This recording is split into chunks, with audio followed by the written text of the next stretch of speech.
tells us that he was present at the perennial feast of the Caribbeans. The Caribbean islands were like where Ephraim was at, Manasseh was at, Simeon was at, where a multitude of men, women, and children were assembled, that they soon divided themselves into 3 orders apart from each other, the women and children being strictly ordered to stay within and to attend diligently to the singing. It's a lot for me reading fast, but I want to get through this, you know. But y'all could, you know, you just read, that's why you got a rewind button, you know. But hopefully I'm not reading too fast. You can understand what I'm saying, right? Okay. The women and children, it says that they soon divided themselves into 3 orders apart from each other, the women and children being strictly ordered to stay within and to attend diligently to the singing, that the men sung in one house, hey, hey, hey, while the others in their separate house, while others in their separate houses they answered by repetition of the same note. So they would say hey, hey, hey, and the next house would say hey. They would do it in repetition, one after another.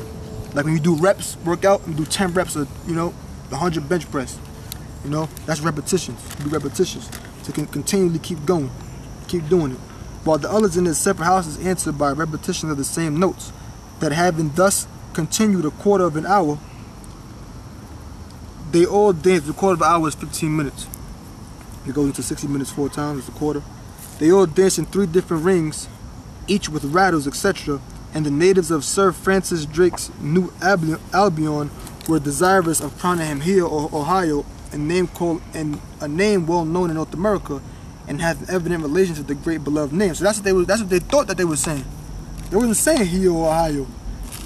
Had the former been endowed with the proper capacity and given a suitable attention to the Indian general law of purity, he would have probably have described them singing Yo Hewa, Hallelujah, etc. after the present manner of our North American red natives, but they wasn't red, they was brown skin.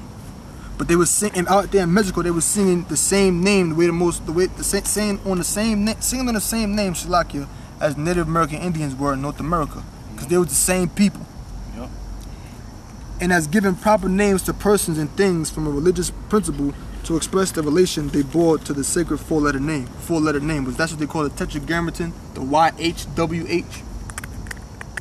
The Most High name isn't YHWH. You ain't gonna call on them YHWH or all hell break loose. Now this is the last part, and we're gonna jump to the next one. Page 218. From these different writers, it is plain that where the Indians have not been corrupted by foreigners, their customs and religious worships are nearly alike. I want this brother to get that on camera. From these different writers, it is plain that where the Indians have not been corrupted by foreigners, their customs and religious worship are nearly alike. Because over time they got corrupted by the so-called white man. But prior to, their customs and worship was all alike.